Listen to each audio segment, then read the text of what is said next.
PTI रहनुमा फवाद चौधरी का कहना है कि तहरीक इंसाफ की हुकूमत ने मुल्क में दहशतगर्दी पर काबू पा लिया था। अब मुल्क को फिर गैर मुस्तहकम करने की कोशिश की जा रही है। हुकूमत को समझ नहीं आ रही कि करना क्या है। इनसे मईशत संभल रही है ना इमरान खान। 90 रोज में पंजाब और खैबर पख्तूनख्वा में इंतखाबात न करवाना आइन की खिलाफ वर्जी होगी। दोनों सूबों के गवर्नर्स पर आर्टिकल 6 लगेगा।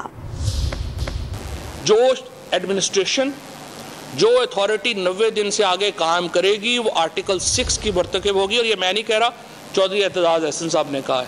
पाकिस्तान के तमाम जय्यद वकला, पाकिस्तान की तमाम लीगल फ्रेटर्निटी इसके ऊपर मुत्तफिक है कि 90 दिनों में अगर पंजाब में खैबर पख्तूनख्वा में इलेक्शन नहीं होते, आप आइन शिकनी कर रहे होंगे। और ये दोनों गवर्नर्स जिन्होंने अभी तक ये तारीख नहीं दी, वो अगर तारीख नहीं देते तो दोनों के ऊपर आर्टिकल 6 अप्लाई होगा।